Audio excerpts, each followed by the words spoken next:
Mergo makanan pokok, kue mangan beras ning Indonesia kan gue ketahanan fisik. Sementara di surga tidak perlu ketahanan karena dijamin fisik kamu abadi.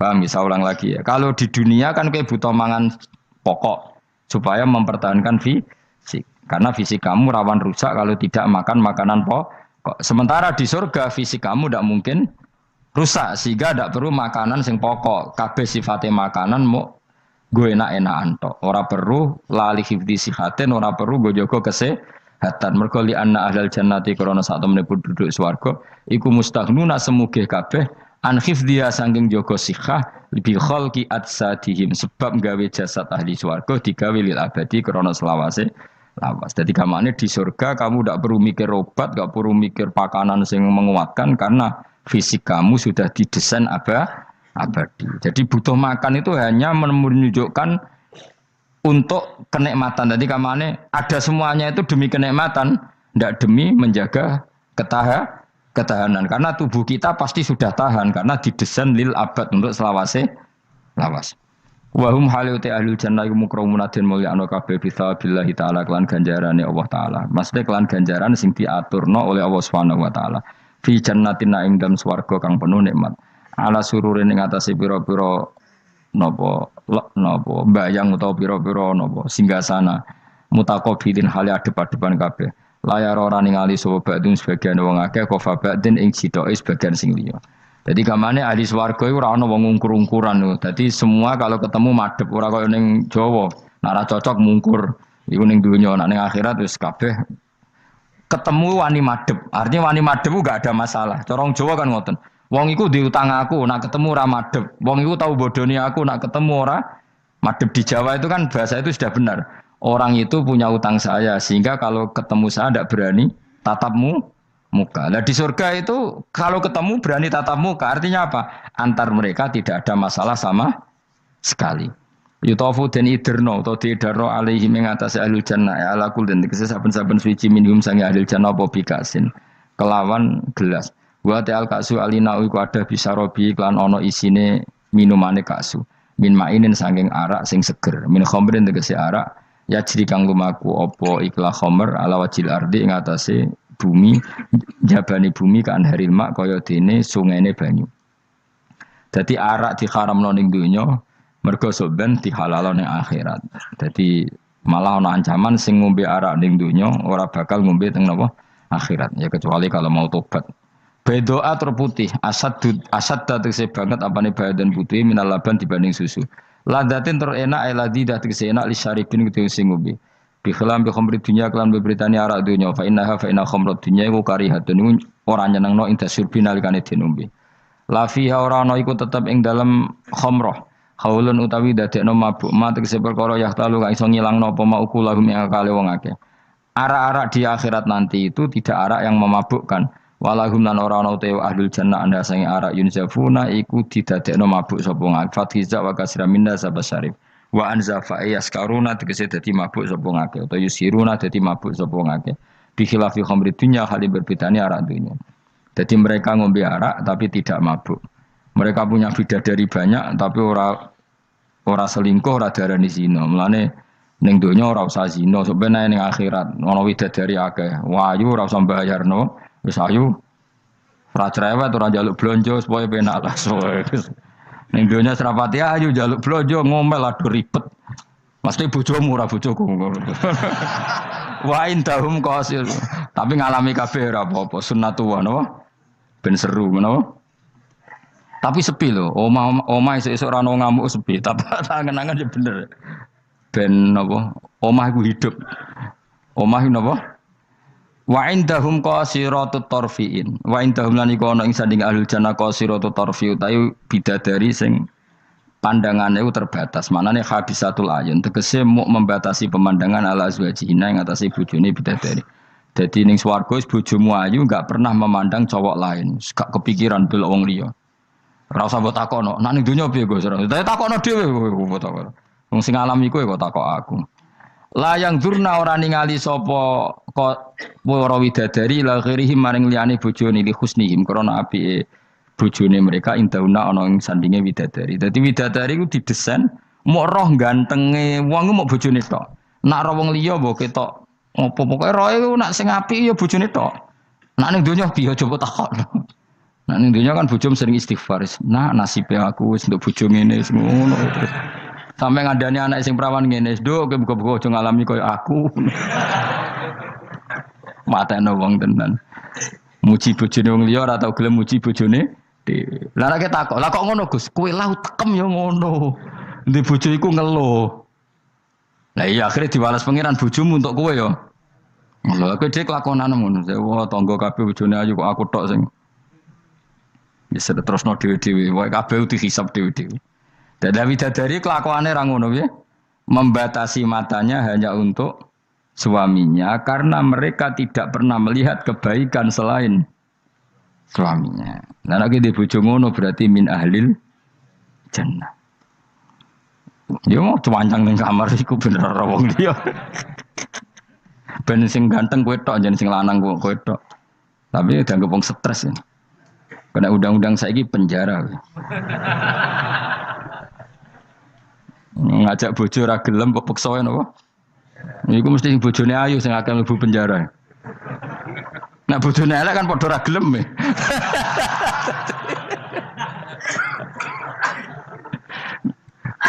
Bapak uga ada kiai. Kiai ini lucu, kanca akrabe bapak. Dari cara apa?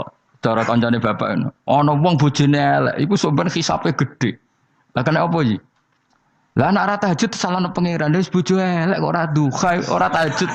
Nak bojo maju nu pantes, ora tahajud perkara kelon wis elek ora tahajud ya opo wae.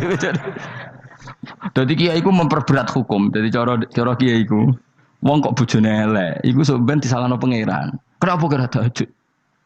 Nggih ngantuk Gus. Lah kowe bojomu elek kok ora tahajud, dane nak bojomu.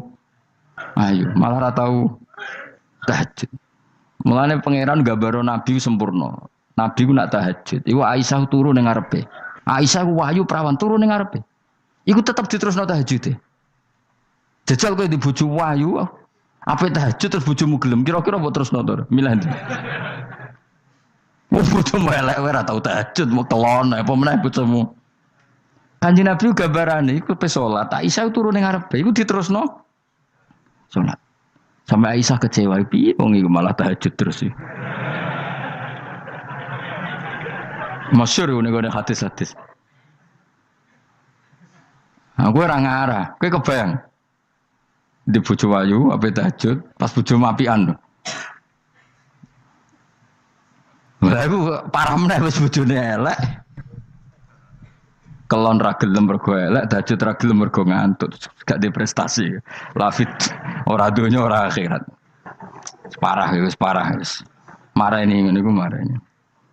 Jebule dongane kebenteran, ya Allah, meskipun di dunia aku di bojo elek, kula nyuwun bidadari sing ayu teng akhirat, bojomu tangi telabrak. Ora usah ngono, ora usah ndonga iso kok. Ya Allah. Kabeh ana gentine Gusti. Tapi bahasane aja jelas ya Allah. Kabeh ana apa? Aku cuma ngamuk. Apa Mas maksude? Yo, maksude ra biasa wae. Mulane kula nek ana imam ndongakno ngono iku ora mentolo. Imam salat jenazah, jane donga iku ora usah banter-banter. Lha donga kok ngene, misale Ruhin mati, iku nak dongane ngene, ya Allah wa abdilhu zaujan khairan min zauji wa daron min dari. Itu nak diterjemah bojomu ngamuk lho. Ya Allah kasih dia istri yang lebih baik ketimbang istri yang sekarang. Wa daron khairan min dari, kasih dia rumah yang lebih baik timbang rumah yang. Tapi alhamdulillah dora faham yo. Amin. Amin. Padahal doa itu sangat menyinggung loh. Ya, isi ada apal donga iku. Iku aja terusno, maksudnya iku. Nah, wong mati kan dongane diantar ya Allahumma pokoke wa abdilhu zaujan khairan min zauji wa daron. Itu nak diterjemahkan. Gusti niki mawon teng donya di bojo ngeten niki teng donya mawon. Genti nggih Gusti teng akhirat. Kan artine ngono. Apa wa abdilhu digenti tambah Gusti kok. Tukar tambah maksudnya Gusti. Jadi wong ra pahamu barokah. Amin amin. Nah kula mboten ate maca donga niku. Langsung badaron khairon min dari. Mergo nak zaujan kadang sing wedok isih nangis, cek muni amin amin wah perkara gitu. Maksudnya dua itu ya orang ngono, tapi terjemahannya kan ngono, wa abdilhu zaujan khairon. Maksudnya gini loh. Jadikan kalau istri kamu itu nanti masuk surga, berarti terjemahannya itu jadikan watak istri ini lebih baik ketimbang watak yang sekarang. Plus ada tambahan di sana karena nanti kan widadari Ibrahim jarimu 70 ya. Berarti 70 siji apa 70 plus bojomu? Gak 70 itu 70 siji. Tapi jare ngomong paling ayu sing kodonya yo. Tenan ora yo kowe sampeyan delok wae ora usah takok aku saiki sampeyan delok. Lah gunane opo kowe takok aku jebule mlebu neraka. Gak penting, ngono iku rasa kiyaine goblok, takoki ngono dijawab, ora usah dijawab. Mlebu swarga sik, lagi takok. Lah nek kono bantah, nek wis swarga ora usah takok. Lah iya padha ae mlebu neraka gunane opo ro iku? Ya ora usah takok ya. Pokoke kok ning swarga ketemu, ya Gus bener jebule jenengan ngono. Gampang kan? Ya tapi aku aja padha, mosok santrine entuk 70 ki ini 70 ya ora. Tetep aku ora trimo, jumlahe padha ya ora trimo. Kadar ayune padha ya ora trimo. Tetep mbek pangeran ya tetep beda tetep. Padha-padha numpak pesawat ya tetep beda kelas e sembrono iku. Tetep beda. Nontor apik mripate dikhamul ayun terus mripate iku gedhe hisanuha tegese jembare ayun. Dadi nak wong Arab bayangno wong ayu iku ya mripate gak sipit. Ya pancen ya tenan kowe ro wong ayu Arab be ayu Cina tetep ayu Arab. Mergo ayu Arab hasil napa inun dikhamul ayun mripate gedhe. Sayu-ayune wong sipit be ayune wong ya cek wae saiki. Salah ayune wong Uzbek be ayune wong Cina. Kowe milih ndi? Uzbek senajan to ngono mbok pilih ya ora gelem pokoke. Mau ngongkon milih wae. Milih ndi kan? Ayune Uzbek be Cina. Uzbek, tapi sing mbok pilih ora gelem. Ya milih wae saya apa? Mau milih. Maksudnya itu tenan bener pangeran pokoknya ayu sing kelas standar sing dikhamul ayun. Karena guna koyok-koyok sedune bidadari filau niku bedun niku endok maksudnya nino am kedue burung unta maknun kan tersimpan. Mastunun disimpan biraisihi kelawan utorisihi kelawan apa sayape utawa iku. Iku lho sing bulune ikilah an-nu'am. Maksudnya koyok endok putih sing terselip utawa tertutupi oleh bulu. Maksudnya indah. Ya wong ayu transparan ambek rontok kena kere iku seru sing rontok kena kere ngono lho. Pokoke ngono. Wis kowe milih wae senajan turun kesampaian pokoke milih saiki wae. La yasilu ora tumeka ilahi maring ikila apa ayun utawa maring ikila ainihinna apa hubarun apa bletuk. Walau nuhu wa wa albayat fi sufratin wa ahsanu ing dalam agak-agak kekuningan ahsanu alwani nisa iku luwe apik-apike warnane wong wedok. Pokoke ora usah takok, sampeyan lakoni. Faqbala mengko madhep sapa ba'dum sebagiane ahlul jannah. Ba'du ahlil jannah tegese sebagiane ahli swarga madhep ala ba'din ing atase sebagian yata sauluna hale saling takok sapa ahlul jannah. Amma sing perkara maro kang wis liwat apa mabihim kan ahlul jannah fid dunya ing dalem dunya. Iki kula terus nomor ora iso dilereni. Niki kan critane ngeten iki. Wong ahli swarga niku nek ning swarga niku takok kanca bisnise ning donya. Nah, mitra bisnise iku mlebu neraka karena kafir. Iki nunjukno nak wong saleh iku oleh kancanan wong kafir. Asal ndak harbi lho ya. Saya ulang lagi ya. Misalnya kowe urip ning Uni Soviet utawa urip ning Korea utawa bahkan urip ning Jakarta. Kan bisa saja mitra bisnismu ini orang kafir. Tapi dia perlakuannya ke kita baik. Urusan profesionalitas kerja juga apa? Baik. Singkat cerita, ketika di dunia aku sempat misalnya kayak dijak dugem gak gelem, dijak zina gak gelem, terus dijak maling gak gelem, terus si kafir tadi ngomentari ngene, kenapa kayak ra gelem zina, ra gelem maling? Ya kita nanti kan dibangkitkan, dimintai tanggung jawab. Terus dari sing kafir ndak tenan ngono iku. Mosok orang mati mau dibangkitkan lagi. Nah, ketika perdebatan zaman di dunia terus mbok akhiri, ya wis karwane sok mben. Nah, ternyata kalimat sampean karwane sok ben mbek Allah diwujudkan ketika kamu nanti masuk surga. Kowe takok, "Ya Allah, saya beri hak ketemu teman saya yang berdebat sama saya." Singkat cerita, kamu dikasih lorong sama Allah untuk ketemu dia. Kancamu wis ning neraka. Jadi nunjukno wong nak ora kesampean dendame gak lega iku manusa. Wis manusa wis ngono kabeh. Sampai ning swarga iku nak ora kesampean dendam. Akhire ketemu. Ketemu ning neraka. Piye saiki kowe mbek aku bener ndi? Nyatane aku saiki ning swarga. Kowe kan sing ngomong nak aku wis mati iku ora iso tangi meneh. Nyatane aku saiki tangi. Tangiku ning swarga kowe neraka.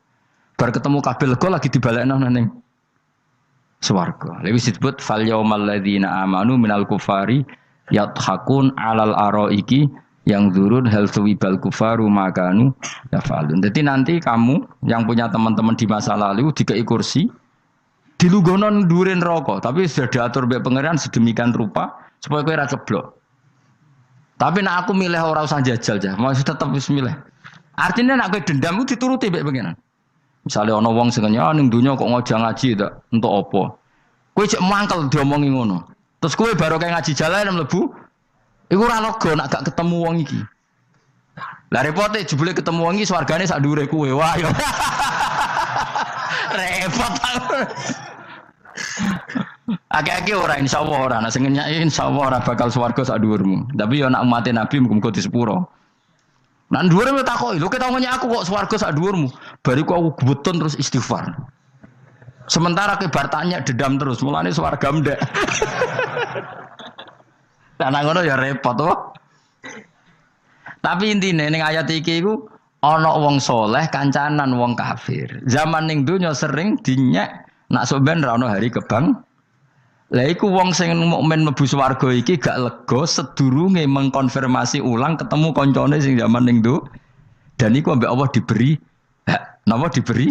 Hak iku disebut apa? Fal yaumal ladzina amanu minal kufari yadhakun alal araiki yang zurun hal suwibal kufaru makanu ya falen pun jeng terus nokola ko iluminum gak diterangno ora iso ngakhiri pokoke ngono sok ben terusane kola ko iluminum ini kanali korin.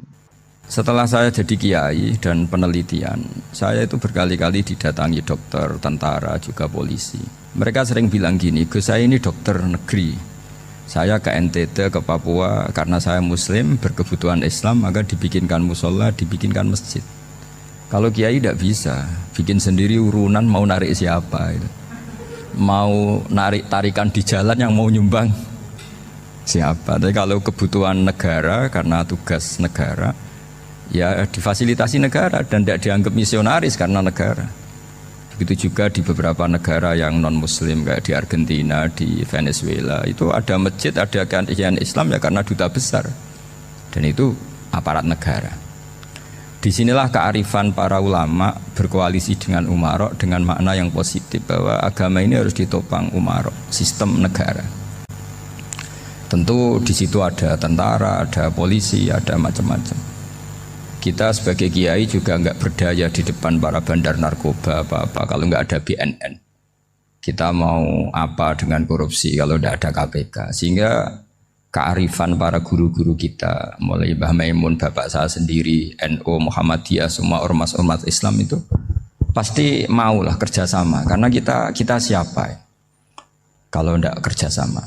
Dan di antara pesan Rasulullah SAW adalah yaduwahi ma'al jamaah. Jadi apa ya, kebersamaan itu sudah berkah. Fa inna yadallahi ma'al jamaah. Jadi berkah.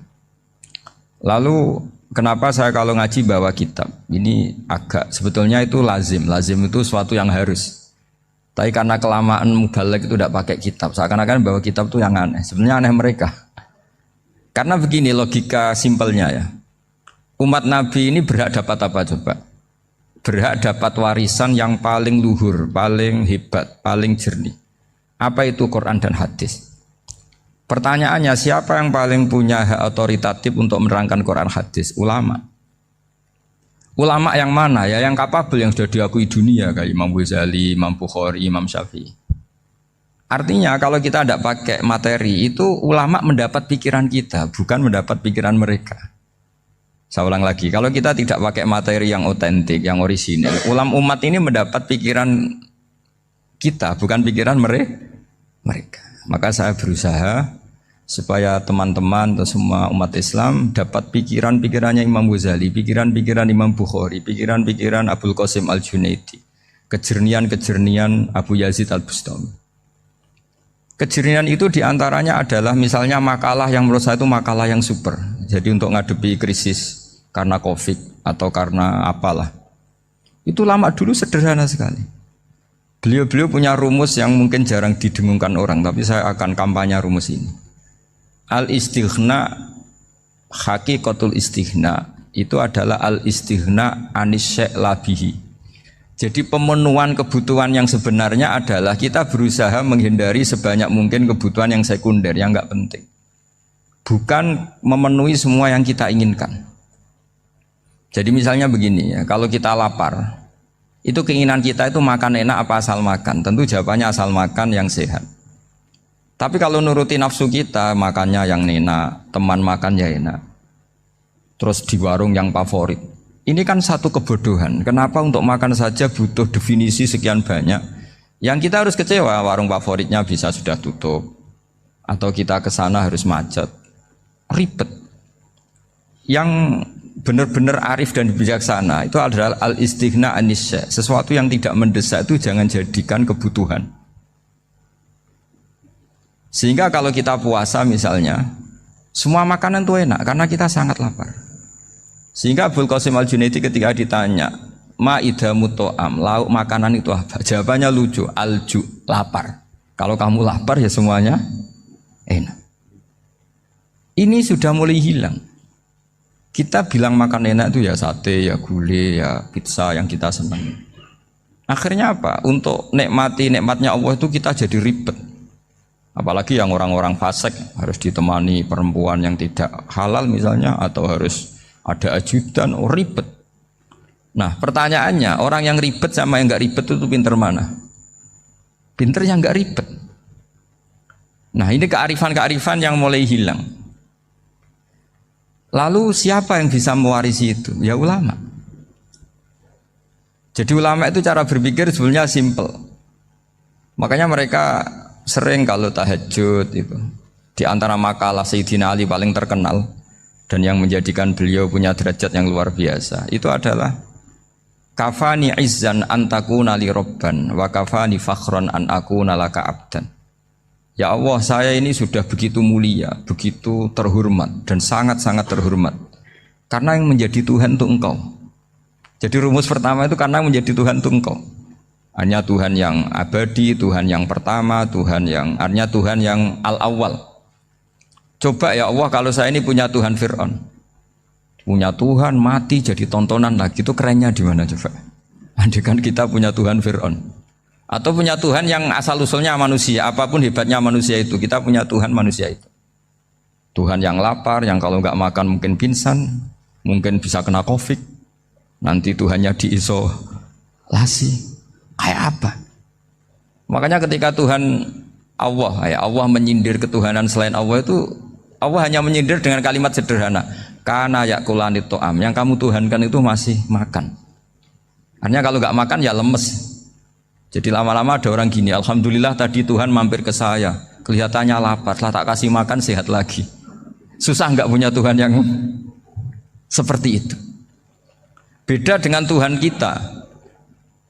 Tuhan yang nggak butuh makan, nggak butuh minum, al-qayyum, zat yang berdiri sendiri tanpa butuh yang lain. Al-awwal, sebelum ada langit bumi sudah ada Tuhan kita yaitu Allah.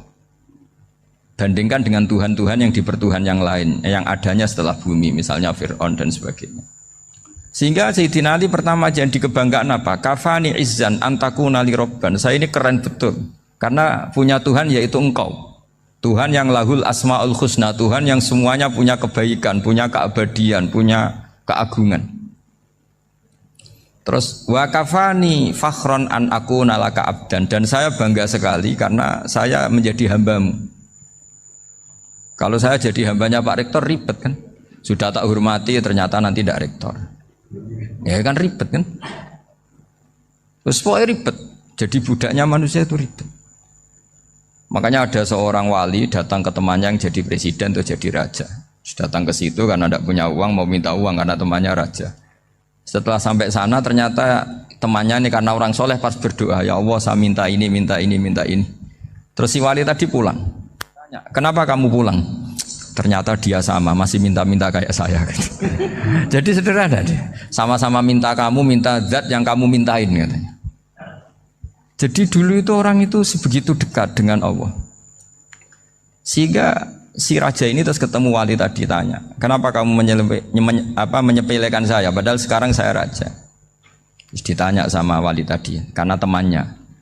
Kalau kamu di padang pasir tidak bisa minum dan harus minum 1 gelas. Dengan ongkos kamu harus mengasihkan semua kerajaan kamu demi minuman itu. Pilih mana, minuman apa tetap jadi raja? Ya saya milih bisa minum. Saya tidak raja tetap hidup, tapi kalau nggak minum mati. Bagaimana Anda bangga dengan satu kerajaan sing la yusawi kak samain, yang tidak sama dengan segelas air. Jadi artinya terus mereka melihat jadi raja itu ya biasa, jadi presiden biasa, jadi rektor biasa. Karena mereka biasa berlogika hakikatul izzah itu ya taqarrub ila Allah, yang benar-benar terhormat itu ya dekat dengan Allah. Begitu seterusnya mereka bikin paradok-paradok yang aneh, tapi itu menjadi pelajaran. Bapak saya Ki Nur Salim itu senang baca anekdot Nasiruddin Koja. Itu kalau bikin orang-orang aneh, itu dia datang ke satu pesta pakai baju lusuh, pakai sarung lusuh atau celana lusuh, sama Sohibul Bait yang punya acara dibiarin. Setelah dibiarin dia pulang pakai jas, pakai dasi, pokoknya keren, dihormatin, pakai alpat, pokoknya dihormatin, silahkan. Pas dia disuruh minum, minumannya itu disokkan saja ke sakunya. Jas, kamu harus minum yang banyak karena kamu yang dihormati, bukan saya. Terus makanan ya semuanya diletakkan di saku, ada yang apa, ayo kamu makan yang banyak. Alpatnya juga gitu, dikasih sate apa, ayo kamu makan yang banyak. Mereka tidak melihat saya, melihat kamu. Akhirnya orang satu pesta itu istighfar semua, berarti kita ini salah. Terus dia pidato, kenapa kamu uang gitu? Tadi saya datang, orangnya sama. Gara-gara beda pakaian, penghormatannya beda. Berarti yang berhak dapat makanan ini jasa ya, bukan saya. Betapa naifnya kita sebagai orang. Ternyata kita masih hormat sesuatu yang seperti itu, yang atribut lah. Jadi orang-orang sufi itu orang yang bisa menertawakan dunia. Akhirnya ya pertama dia dianggap orang gila, masa jas dikasih makan, dikasih minum. Tapi secara fikih dia benar, haram dia makan. Karena pas dia datang dibiarin, setelah pakai jas dikasih makan. Berarti hakikat yang dapat rezeki siapa? Jasnya apa orangnya? Jasnya apa orangnya? Jasnya. Jadi itu orang-orang sufi, kearifan orang-orang dulu itu bisa ngelola hal-hal yang keseharian menjadi luar biasa. Ada seorang wali melihat istrinya makan 1 piring, anaknya makan 1 piring. Ditanya, kalian kenyang? Wah, kenyang sekali. Melihat anaknya minum kopi 1 cingkir, senang. Kalian senang sekali. Wah, kalau senang dengan hal-hal yang murah bisa, ngapain harus senang dengan hal-hal yang mewah? Bodoh sekali saya. Sehingga terus mereka bisa qanaah. Qanaah itu ya hidup itu simpel, sederhana. Jadi tentu saya tidak akan ngomong yang muluk-muluk, selain itu tidak bidang saya juga apa ya. Kita ini butuh obat di kondisi Covid seperti ini, butuh kesederhanaan, butuh apa ya? Istighna tadi. Kita harus istighna billah an ghairillah. Jadi sudah cukup bahwa Allah ini segalanya. Sehingga tadi saya dengarin himnenya Unisula, yang paling saya kagum adalah dimulai dengan kalimat-kalimat thayyibah. Di antara tugas suci Nabi Ibrahim dan semua Nabi adalah wa ja'alaha kalimatam baqiyatan fi aqibih. Nabi Ibrahim itu Nabi yang diberi gelar Allah. Dia adalah Nabi yang menjadikan kalimat tauhid itu kalimat yang abadi. Fi akibih, di anak turunnya, di semua generasinya, baik anak turun karena gen maupun karena pembinaan, karena pendidikan. Ini penting sekali saya utarakan karena apa? Satu kehidupan itu sebenarnya digerakkan oleh kata-kata, oleh moto kalau orang bahasa modern. Sehingga banyak ulama mengatakan al-ibarat kutun li'ailatil mustami'in, bahwa redaksi atau moto atau pegangan hidup itu penggerak kehidupan. Sehingga sebetulnya manusia itu digerakkan oleh kalimah-kalimah itu, oleh moto-moto itu, oleh prinsip-prinsip hidup itu. Misalnya orang Palestina itu tiap hari ke pasar gitu. Mereka ke laut gitu. Ditanya, kenapa tidak takut tembak Israel? Jawabannya lucu. Kena tembak ya mati, enggak makan ya mati. nggak kerja ya mati. Ya sudah sama-sama mati ya mendingan aktivitas normal. Tapi saya tidak menyarankan itu untuk melawan COVID. Ini cerita saja nanti. Kamu jangan provokator itu. Karena ini wilayah sensitif. Jadi banyak orang yang poligami. Kalau ditanya alasannya gitu, istri satu ya cerewet, dua ya cerewet, mendingan 4 katanya. Ya banyak ya gitu. Tapi ada yang kebalikan, istri satu cerewet saja hampir jantungan, apalagi 4, tinggal matinya kan gitu. Itu semua yang menggerakkan itu kalimat. Kalimat itu satu pegangan. Banyak orang loh yang nggak ingin jadi rektor tuh banyak loh Pak Bejo. Jangan kira semua dosen ingin jadi rektor.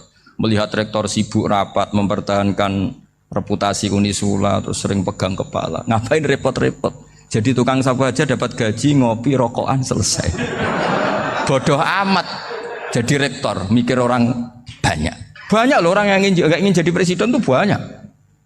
Karena ngopi nyaman, nggak ada yang ganggu. Mau tidur sampai jam 9 siang juga nggak ada yang ganggu. Sehingga mereka melihat pegawai negeri itu gak keren, orang kok diatur jam, disiplin. Itu memang cara Allah membagi rahmat. Mau kamu apakan coba? Cara syukurnya dia seperti itu. Bapak saya dulu tuh sering ngajarin saya, diajak jalan-jalan pagi-pagi. Melihat orang ngopi, makan uduk itu bapak seneng. Kok enak jadi wong awam. Ngene esuk-esuk nyemak bocah kesel kabeh kono enak ngopi rokokan. Bapak kadang iri sama orang awam itu iri. Sudah gitu berharap masuk surga kan enak sudah gitu. Tahu-tahu mati, tidak tahu ke surga apa ke neraka ya tidak tahu. Jadi nah, orang dulu itu orang yang bisa mensederhanakan dunia. Sehingga ya sudah cara bahagia. Makanya saya alhamdulillah saya ini kerjasama sama UII sama beberapa kampus. Memang amdan itu sengaja. Kampus itu ya punya sistem yang nggak bisa mewakili sistem kiai. Kiai juga punya sistem yang nggak terwakili oleh kampus juga sebaliknya saling melengkapi. Saya sering ketemu rektor UI, rektor kampus-kampus Islam. Mereka cerita, Gus pendidikan pondok harusnya dimodernkan gini-gini. Saya bilang, kalau pondok modern kayak kampus itu nanti saya ketemu Allah nggak bisa jawab. Kenapa Gus? Saya beri contoh gini. Kalau misalnya perempuan perawan lah atau apa saja, pokoknya perempuan mau tanya tentang menstruasi atau haid. Kalau semuanya sistem kampus, dia harus kuliah dulu, registrasi dulu, kuliah dulu, bayar dulu, dan dapat jawabannya nunggu mata kuliah pas itu. Bandingkan kalau sistem pondok, saya tuh sering ke pasar sama anak saya dicegat sama ibu-ibu. Gus, anak saya ngalami gini-gini, keluar darah terus menerus, nggak 6 hari tapi 1 bulan penuh. Itu hukumnya apa Gus ya? Nanti saya mau sowan ke jenengan. Nggak usah sowan di sini aja. Ya sudah, sebelum mengeluarkan darah yang rutin seperti itu biasanya haidnya berapa hari? 6 hari ya sudah ikut yang 6 hari, yang lainnya istighatsah. Ngoten tok Gus, ya udah ya. Begitu terus di masalah udhiyah Pak. Ya coba kalau semuanya pakai sistem kampus, daftar dulu, bayar dulu. Jadi ini nggak ada jawabannya, nunggu mata kuliah itu baru dapat jawaban. Itu biasa nggak sholat bertahun-tahun karena belum ada jawaban tentang itu. Nah itu kalau misalnya orang mati, tahunya cara apa memulasara jenazah itu nunggu kuliah dulu, pas mata pelajaran itu dulu, baru menangani orang mati. Berarti orang mati itu tergeledak semua. Tapi kalau kiai kan enggak. Kesini orang mati terbakar, kalau dimandiin malah badannya copot-copot, itu gimana hukumnya? Ini ada orang mati Gus Kendat, ini disolati apa enggak? Ada orang mati apa itu oplosan ya, itu disolati enggak? So sering ditanya gitu. Gak usah registrasi Pak Rektor, gak usah registrasi, gak usah daftar, gak usah seminar. Makanya kalau orang kampus wani kiai itu ya kualat tenan gitu, karena ini yang on time. Tapi pondok seperti saya ya ikrar seikrar-ikrarnya. Pentingnya kampus karena melatih efisiensi waktu, disiplin, tata kelola manajemen, sehingga kita ya hormat. Tapi tadi kita harus saling melengkapi, sehingga saya tunjukkan ke publik bahwa saya hormat sekali sama polisi, sama tentara. Coba kita bisa apa ngadepi bandar narkoba kalau enggak polisi? Bisa apa coba menjaga NKRI kalau enggak tentara? Begitu juga, ya sudahlah kita memang fa'inayadawahi ma'al jamaah, kita berkah itu kalau bersama-sama, enggak bisa kita sendiri. Nah lalu orang kayak saya itu ya beberapa kali sebetulnya saya itu ditawanin jadi dokter honoris causa apa. Kekhawatiran saya satu, takut pas nggak punya uang. Itu dokter gak di duit kan nggak pantas gitu. Jadi repot gitu, daripada beban lah sudah lah, nggak usah dokter. Jadi kalau nggak punya uang ya pantes, terus kalau ngebis ya pantes. Suatu saat kalau mati nggak ada yang hadir ya pantes, nggak dokter gitu. Kalau sudah dokter kok masuk neraka, dokter kok masuk neraka, kayaknya apalagi rektor kampus Islam kok masuk neraka itu kan kok kayak nggak pas itu. Misalnya rektor lah ditanya mungkar nakir, nggak bisa kan kayak gimana gitu. Makanya harus sering ngaji saya supaya nggak malu di depan mungkar nakir. Masa rektor ditanya mungkar nakir nggak bisa. Harus berani bentak. Ini saya rektor loh Pak mungkar nakir. Masa kalau wali-wali dulu berani. Masyhur di cerita wali-wali ditanya marabbuka manabuka. Saya ini guru tauhid. Kok kamu tanya marabbuka manabuka yang ngelotok? Kok kamu tidak pernah ngaji enak aja tanya. Jadi wali-wali itu ya rileks ngadepi mungkin. Saya yakin rileks wali di Bang Pak Rektor. Saya yakin itu. Karena wali itu lebih dekat Allah. Sehingga orang dulu itu saya ulang lagi ya. Ada satu kearifan namanya hidup itu apa? Hidup itu adalah cari sebanyak mungkin supaya hidup itu tidak tergantung pada banyak hal. Sehingga misalnya cara berpikir orang-orang modern itu sebenarnya banyak orang-orang ilmuwannya nggak ngagumi Amerika. Bukan karena angkuh ndak. Untuk mempertahankan kebesaran negara sebesar itu, kebutuhan listriknya besar, kebutuhan tentaranya besar, kebutuhan apa. Sementara negara kayak Venezuela atau Swiss kebutuhannya ada banyak. Pertanyaannya, yang tergantung dengan banyak hal sama yang tidak tergantung banyak hal, itu pinter mana? Kalau dibalik pertanyaannya gitu, negara-negara maju itu tidak keren kalau dibalik pertanyaannya. Orang yang untuk mempertahankan eksistensinya banyak, butuh banyak hal, dengan yang tidak butuh banyak hal, itu pinter mana? Orang yang bahagianya nunggu jadi dokter, nunggu jadi kiai besar, kiai viral, dengan orang yang bahagia cukup dengan ngopi, itu pinter mana? Tapi kalau dibalik pertanyaannya, orang yang tahunya nikmat hanya kopi, dengan nikmat yang banyak, pinter mana? Makanya Mbah Mun itu kalau guyon itu lucu. Aku iku sakake ambek wong desa sing mlebu swarga. Saya dulu eskal mlebu swarga kok disakeni. Akhirnya beliau memberi penjelasan. Wong desa iku roe pakanan enak, iku mau kopi mbek uduk. Lah swarga iku mau nuruti sing dikarepno. Akhirnya semua mangan wis ngopi, nguduk, ngopi ora roh pakanan liyane iku ora roh. Nasi mandi yo ora roh, pizza yo ora roh apa-apa. Terus saya bilang, wah lah niku nak nganti selera tentang wanita cantik. Iku juga sederhana. Rontok pesek ya wis cantik, rontok ireng ya wis. Apa bidadarinya seperti itu karena saking enggak pengalamannya. Jadi surga itu kan nuruti apa yang diinginkan. Kira-kira keinginan orang kampung kalau di surga itu apa coba? Makanan apa coba? Ya, nak senengnya ketemel gemblong itu. Artinya malaikat lebih suka nangani surganya orang-orang kampung di Bang Pak Rektor. Ini sudah ribet ini. Makanan apa saja sudah dicoba ya. Terus kalau di mall tahu orang macam-macam, seleranya macam-macam pasti. Enak mana kalau sampai jadi malaikat pelayan surga? Suka ngelayani orang kampung apa yang orang kota? Orang kampung kan? Jadi ya itu guyon ya, guyon tapi itu menjadi pikiran kita bahwa orang yang banyak kebutuhan itu sebetulnya banyak kebodohannya karena menggantungkan kebahagiaannya dengan banyak hal. Makanya Imam Syafi'i ngendikan istighna itu apa? Al istighna anis sya'labi. Yang dikatakan kecukupan adalah berusaha sebanyak mungkin banyak hal tidak kamu butuhkan. Bukan memenuhi semua kebutuhan kamu karena nafsu kamu ini tidak ada batasnya gitu. Kalau kamu penuhin nggak akan selesai. Itu ada perempuan yang kurang cantik itu minta doa saya, Gus doain suami saya kaya, terus tak guyonin, terus nggak minta. Kalau suami kamu kaya, yang pertama dirubah itu apa? Rumah supaya rumah saya bagus. Kedua apa? Mobil supaya mobil saya bagus. Nanti yang dievaluasi itu kamu. Mobil bagus, Alphard, rumah mewah, istrinya kamu pasti itu dievaluasi. Langsung nggak usah sudah gini aja kan. Jadi pertama yang dievaluasi itu kaya itu coba kalau suami kaya itu yang dievaluasi pertama rumah ya, rumah ganti. Setelah itu apa? Mobil. Kira-kira berikutnya akhirnya sudah Gus nggak jadi. Nabi Ibrahim itu pernah minta umur panjang. keren umur panjang. Sama Allah nggak dijawab. Datang orang tua itu mertamu ke Nabi Ibrahim, terus disuguhi dikasih kurma. Apa itu? Kok kurma apa? Anggur yang sudah matang sekali, sudah dimakan. Setelah dimakan meler keluar lagi, dimakan lagi meler lagi. Terus Nabi Ibrahim masuk lagi ke kamar. Ya Allah, doanya tak cancel. Nanti kalau saya tua kayak itu. Jadi Allah itu nggak jawab langsung tapi ngirimkan itu. Akhirnya ya Allah nggak jadi. Nanti takut itu. Saya pernah ngalami jadi kiai tadi, ada ibu-ibu ya nggak pati cantik lah. Suaminya tuh miskin sekali.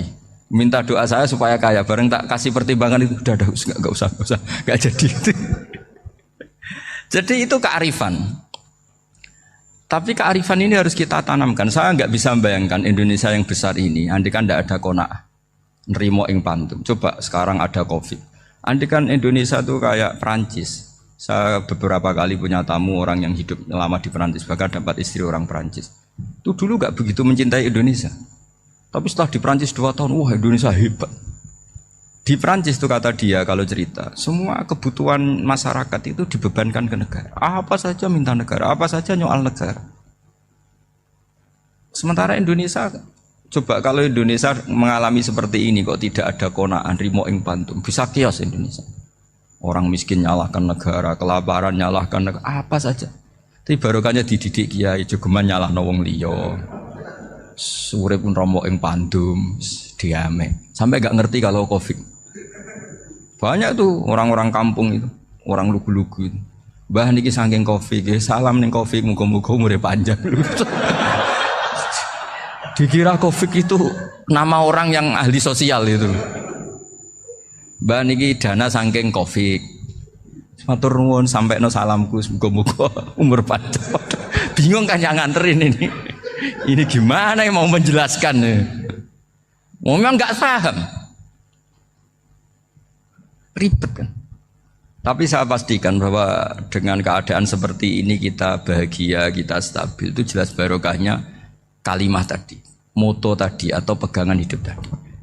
Makanya disebut al-ibarat qutun li'ailatil mustami'in, bahwa redaksi atau kata-kata atau pegangan atau filosofi hidup, apalah namanya itu adalah penyemangat. Karena kata-kata ini memang luar biasa. Ketika sahabat perang demi kebenaran, zaman itu ya pasti benar karena yang dibela Nabi. Dulu itu kan enak zaman Nabi, yang dibela mesti benarnya, musuhnya mesti salahnya. Sehingga dulu itu memang harus tegas. Kalau sekarang mau tegas gimana? Yang kamu bela tidak mesti benar, musuhnya tidak mesti salah. Ribet kan kalau misalnya saya tukaran sama Pak Rektor, kamu mau bela mana kan bingung. Saya tidak mesti benar, saya tidak Nabi. Pak Rektor apalagi nggak mesti benar lagi kan? Ribet kan? Jadi kalau kita mau perang sekarang itu mau pede gimana? Enggak. Makanya banyak ulama sekarang tuh mau tegas tuh nggak berani karena ya banyak hal yang abu-abu lah wilayahnya. Misalnya pilihan presiden atau pilihan bupati, pilihan menteri. Kamu mati-matian bela itu, yang kamu bela tidak mesti benar, musuh kamu tidak mesti salah. Misalnya pilihan bupati, wah ini kabupaten ini baik kalau bupatinya ini, yang satu bilang ini, terus tim suksesnya kamu tanya, kamu yakin? Ya tidak juga. Lah kenapa semangat? Kan saya botohnya, paling alasannya ya itu aja, bukan yang lain. Beda dengan zaman Nabi, nabinya mesti benar, Abu Jahalnya mesti salah, kan enak aturan mainnya jelas. Singkat cerita dalam perang itu banyak sahabat yang ngalami luka, ngalami apa gitu. Kemudian curhat ke Nabi, ya Nabi gara-gara derekkan jenengan, ngikuti jenengan saya harus ngalami seperti ini. Ngiranya orang itu diapresiasi sama Allah keluarnya. Ternyata sama Allah gak diapresiasi. Malah diturunkan ayat intakunu ta'lamuna fa innahum ya'lamuna kama ta'lamun wa tarjuna minallah ma'ala yarjun. Kalau kamu sakit karena perang, orang-orang kafir itu ya sakit, itu saja berani padahal demi kekafiran. Wa tarjuna minallah ma la yarjun, padahal kamu punya nilai lebih yaitu berharap kepada Allah yang mereka tidak punya. Saya jadi kiai itu ya kadang mangkel.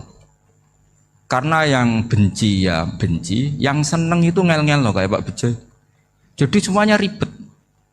Nah iya, yang benci ya ganggu, yang seneng ya ganggu, tambah nemen. Seribet. Tapi kalau sudah ingat bandar narkoba, mereka berhadapan dengan polisi, kadang ditembak karena kesalahannya terlalu fatal. Antar persaingan mereka juga bisa tembak-tembakan karena merebut pasar narkoba. Itu saja mereka berani. Kok kita yang jadi kiai kadang dicium tangannya, dihormati gak berani, hanya takut musibah-musibah kecil atau problem-problem kecil. Lah iya, kalau kita bandingannya gitu.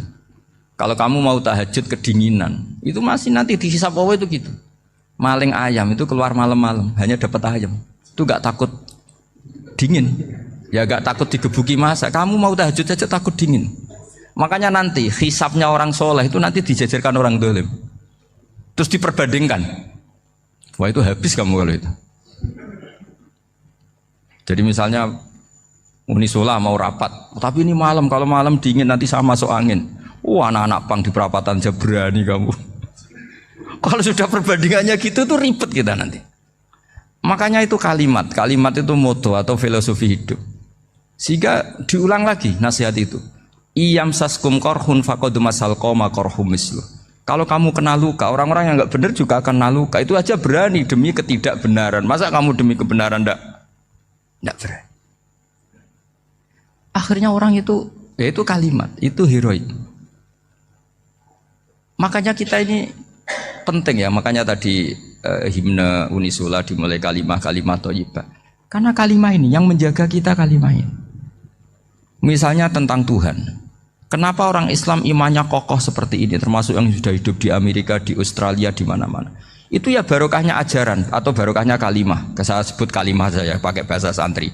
Karena la ilaha illallah itu dalam tradisi santri disebut kalimatu haqqin alaiha nahya wa alaiha namut wa alaiha nub'ats. Ada yang riwayat wa biha nub'ats insyaallah taala minal aminin. Kenapa mereka di mana-mana meskipun sekolah di Amerika, di Australia, bahkan di Uni Soviet tetap mukmin? Itu barokahnya ajaran yang benar. Allah itu siapa? Tuhan. Tuhan itu sifat dasarnya apa? Awal. Dia harus wujud awal sebelum makhluk yang lain. Sehingga ketika ada negara yang maju, yang tertib, manajemennya tertib, masyarakatnya makmur, tapi punya Tuhan yang tidak seperti itu, tidak awal, itu sudah gak nyaman. Karena ndaklah keren Tuhan saya, karena Tuhan saya itu al-awwal, zat yang pertama. Tuhan saya keren lah, zat yang gak mati. Tuhan yang gak mati, yang gak pernah mengalami kematian. Sehingga tontonan atau yang dilihat kenikmatan-kenikmatan yang lain ini tidak mengubah dia pendirian tentang Tuhan. Karena mantapnya satu kalimat tadi bahwa Tuhan itu ya harus satu, harus awal, harus tidak mati, tidak rusak, tidak mengalami apa-apa yang membahayakan. Sehingga ketika ditawarin Tuhan yang lain meskipun menjanjikan secara finansial atau kemakmuran, mereka gak tertarik. Itu coba, itu barokahnya makmur apa barokahnya ajaran? Barokahnya ajaran, sering negara Islam itu kalah makmur dengan mereka, tapi barokahnya ajaran ini tetap apa? Tetap Islam. Makanya Nabi Ibrahim, Nabi yang sukses bikin wa ja'alaha kalimatam baqiyatan fi aqibi. Sehingga kita ini bekti sama orang tua misalnya, itu ya karena ajaran. Suwargamu itu karek wong tuamu. Nak wong tuamu ridho, Allah ridho. Nak ora ridho, Allah ora ridho. Ridho wa fi ridhol walidain wa sakhatu wa sukhtu wa fi sakhatil. Sehingga ketika ada orang tua yang agak brengsek gitu, anak-anak tetap hormat. Punya orang tua yang miskin, yang sudah miskin, tukang tombok nomor, banyak kan di kampung gitu. Ya tetap hormat. Coba kalau dari awal kita ngajari orang tua kamu hormati ya, kalau baik, kalau tidak usah. Bisa geger Indonesia. Tapi barokahnya ajaran-ajaran itu Indonesia tertib karena ada ajaran. Nah ini di sini ini pesantren dan Unisula semua harus berkontribusi membuat ajaran yang benar itu adalah ciri utama Islam. Sehingga Islam ini dimulai dengan ajaran kalimatu haqqin alaiha nahya wa alaiha namut. Sehingga kita tenang seperti ini. Saya ini termasuk kiai yang tenang. Meskipun kata orang banyak saya ini kiai besar, tapi termasuk kiai yang paling tenang. Termasuk yang paling tenang. Karena saya ini pakai mazhab orang-orang hebat. Saya berkali-kali cerita, orang kayak Imam Syafi'i itu orang yang luar biasa. Saya berkali-kali cerita. orang yang tadi nyium tangan kamu ya Imam Syafi'i di belakang tuh ngerasani kamu, menghujat kamu. Jawabannya enak saja. Berarti saya alhamdulillah orang yang wibawa. Buktinya di depan saya nggak berani. Jadi enteng saja. Diceritain sebagian kampung, sebagian separuh dari warga kamu itu nggak suka kamu. Ya bagus lah nggak suka saya, nggak akan utang duit saya. Di mana-mana orang utang tuh karena teman dekat. Kalau nggak seneng pasti minimal nggak utang, nggak pinjam mobil, nggak pinjam apa. Berkah mana yang seneng sama yang gede? Jadi dianggap enteng saja. Semua yang dialamin dianggap enteng saja. Misalnya punya istri pemarah, ya baguslah marahin suami. Kalau marahin tonggo malah ribet. Jadi kamu harus terima kasih kalau dimarahin istri. Baguslah marahin saya mah, kalau marahin tonggo ribet. Jadi enteng saja. Tapi kita sekarang tuh karena nafsu ya, sehingga menghadapi hidup ini ribet. Ulama dulu kalau mau mati itu senengnya bukan main. Sudah lama saya ini ingin gak maksiat. Kayaknya gak maksiat paling efektif itu mati. Ya tidak apa-apa Gusti, kalau sebaiknya mati ya mati aja. Enteng saja. Jadi melihat kematian itu akhir dari segala keburukan atau potensi keburukan. Apapun baik kita sekarang, suatu saat mungkin kita gak baik. Yang bisa menghentikan ketidakbaikan atau potensi ketidakbaikan itu apa coba? Mati kan? Berarti mati itu mengerikan apa menyenangkan? Mesti kamu tidak berani menjawab. Meskipun secara ilmu kamu berani, tapi secara rasa agak berani kan? Saya ulang lagi ya. Yang bisa menghentikan keburukan atau potensi keburukan itu apa coba? Apa? Kematian. Berarti kematian itu menyenangkan atau menyusahkan? Apapun kamu tidak berani jawab karena kamu agak-agak duniawi itu kelihatannya. Tapi secara ilmu, kamu tahu kan kalau mati itu tidak buruk-buruk banget. Karena apa? Itu akhir dari segala keburukan. Sehingga Nabi ngajarkan kalimat itu begitu luar biasa. Allahumma ahyini maka natil hayatu khairan li wa tawaffani maka natil wafatu khairan li. Nabi melihat dunia itu begitu indah.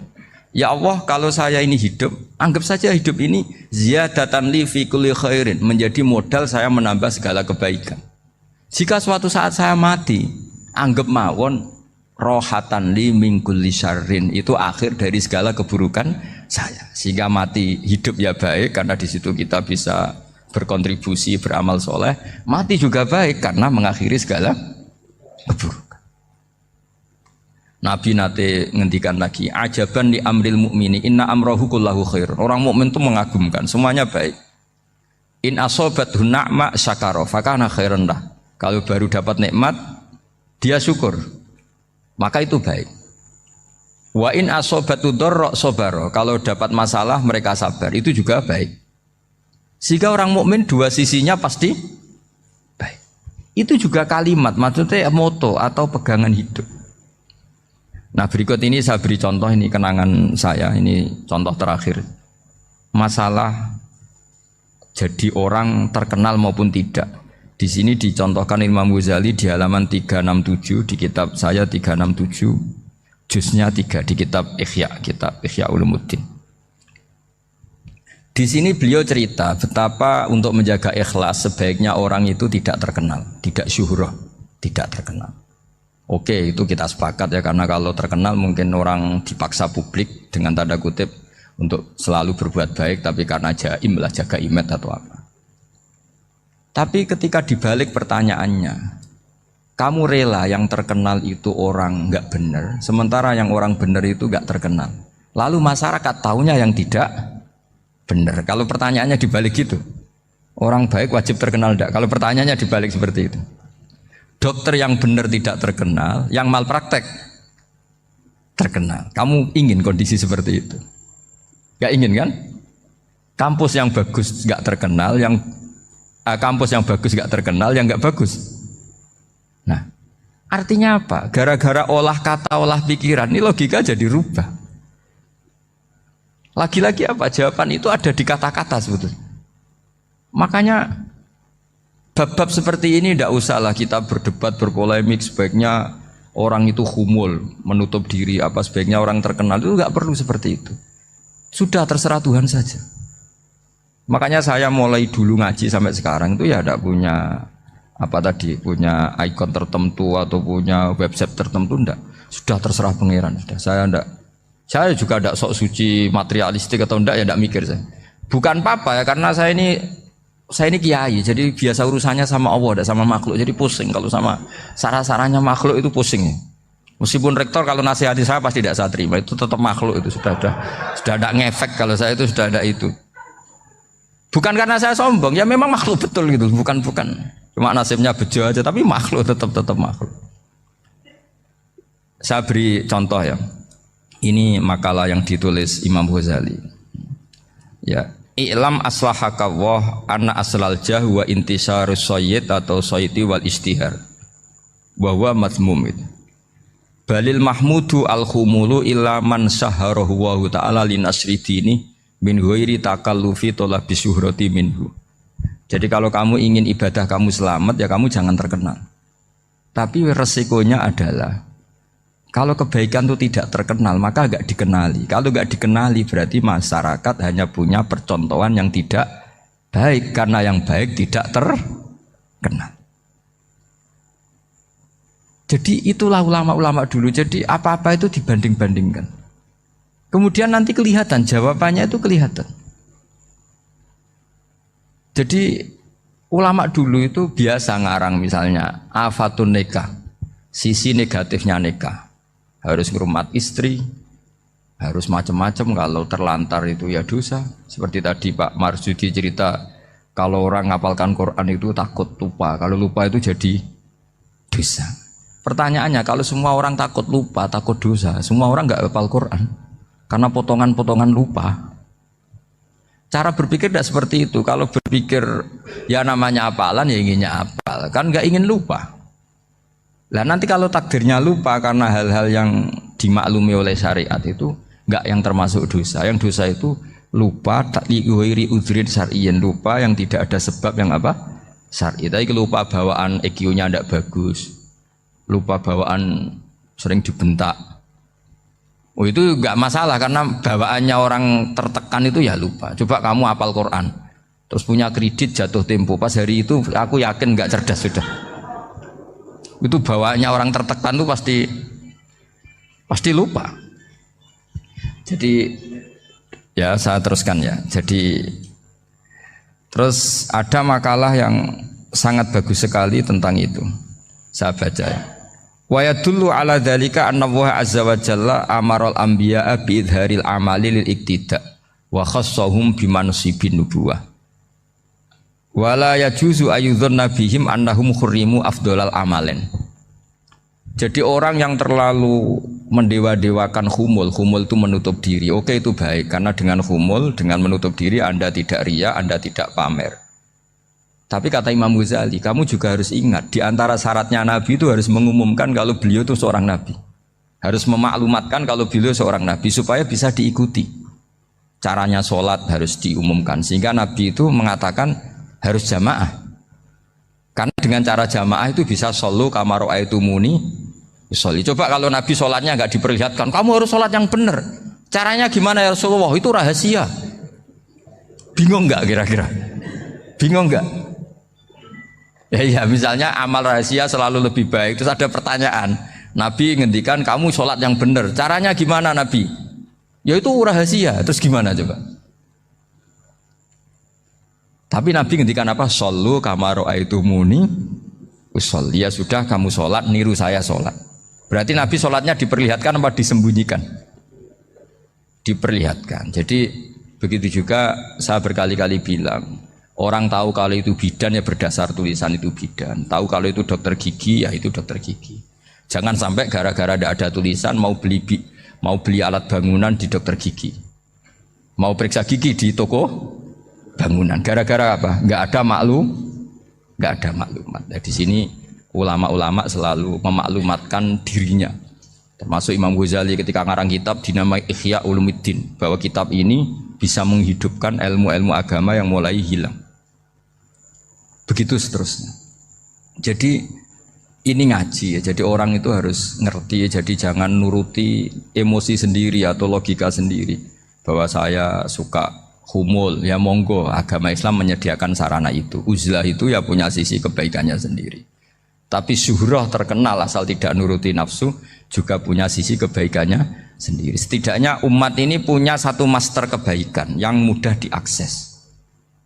Tapi tadi saya ulang lagi, jangan karena hadun nafsi, jangan karena kepentingan pribadi. Makanya di sini disebutkan wa yadullu ala dzalika ay ala syuhrah anna wa ta'ala amarul anbiya bi idzharil amal lil iktida. Allah selalu memerintahkan para nabi kalau ngamal kebaikan ya harus dimunculkan supaya bisa ditiru. Yaitu tadi kita tidak bisa bayangkan kan kalau misalnya Nabi menyuruh kamu harus sholat yang benar, kemudian sholatnya Nabi sembunyi.